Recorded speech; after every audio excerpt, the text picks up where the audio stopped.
آپ کے الفاظوں کی اہمیت کا آپ سب کو اندازہ نہیں ہے کہ آپ الفاظوں کے ذریعے کسی شخص کو زمین سے اٹھا کر آسمان تک پہنچا سکتے ہیں، اور انہی الفاظوں کے ذریعے کسی شخص کو آسمان سے زمین پر بھی پھینک سکتے ہیں، کسی کو زندگی بھی دے سکتے ہیں اور کسی کو موت کی گھاٹ بھی اتار سکتے ہیں۔ یہ آپ پر منحصر ہے کہ کیا آپ کسی کو زندگی دینا چاہتے ہیں یا موت کی نیند سلانا چاہتے ہیں۔ میں آپ کو ایک قصہ سنانے لگا ہوں کہ کیسے آپ الفاظوں کے ذریعے کسی شخص کو ایک نئی زندگی دے سکتے ہیں۔ یہ کہانی حقیقت پر مبنی ہے یا فرضی ہے، آئی ڈونٹ نو، لیکن اس سے ملنے والا سبق بہت کارآمد ہے۔ ایک دن ایک ہسپتال میں مریض آتا ہے جسے وہ مرض ہوتی ہے جو اس کے شہر میں 5-10 لوگوں کو پہلے بھی ہو چکی ہوتی ہے، اور اس مریض کے لیے بدقسمتی یہ ہوتی ہے کہ پہلے والے جتنے بھی مریض ہوتے ہیں وہ سب اس مرض کی وجہ سے اپنی جان سے ہاتھ دھو بیٹھتے ہیں۔ اس ڈر کی وجہ سے وہ بھی سوچتا رہتا ہے کہ میں نے بھی نہیں بچنا، میں نے بھی اس مرض کی لپیٹ میں آ جانا ہے۔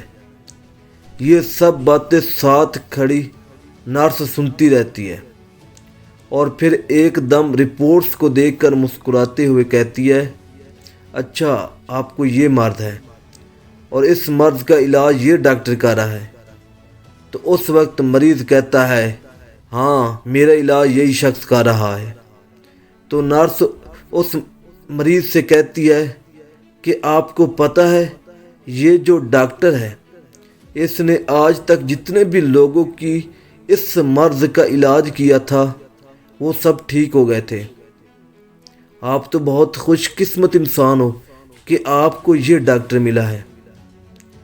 میں گارنٹی سے کہہ سکتی ہوں کہ آپ کو یہ ڈاکٹر ضرور ٹھیک کر دے گا، کیونکہ وہ پہلے بھی بہت سے مریضوں کا علاج کر چکا ہے اور وہ کامیاب بھی ہو چکے ہیں۔ لیکن حقیقت میں اس ڈاکٹر نے پہلے کسی ایسے مریض کو کبھی ٹھیک کیا ہی نہیں تھا۔ بس اس مریض کو ایک امید اور یقین دلانے کے لیے نرس نے جھوٹ بولا تھا۔ لیکن حیرانی کی بات یہ تھی کہ وہ مریض پھر بھی کچھ ہی دنوں میں تندرست ہو گیا۔ اب اس واقعے سے ایک بات تو ثابت ہوئی کہ انسانوں پر لفظوں کا گہرا اثر پڑتا ہے۔ جیسے جب نرس نے مریض کو الفاظوں کے ذریعے ایک امید کی کرن دکھائی تھی تو اس مریض نے اس امید کو یقین میں بدلا اور سوچنے لگا کہ میں ٹھیک ہو جاؤں گا، اور اس نے مرض کے ساتھ لڑنے کی ٹھان لی اور وہ اس میں کامیاب بھی ہو گیا۔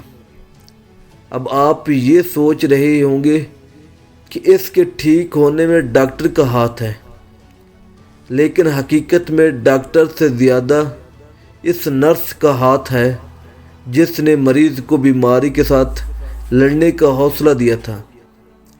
یہ بات آپ نے کئی لوگوں میں دیکھی ہوگی کہ ان کے اندر ٹیلنٹ تو ہوتا ہے، لیکن وہ لوگوں کی باتوں کی وجہ سے اپنے ٹیلنٹ کو ضائع کر دیتے ہیں، یہ جملہ بول کر کہ لوگ کیا کہیں گے۔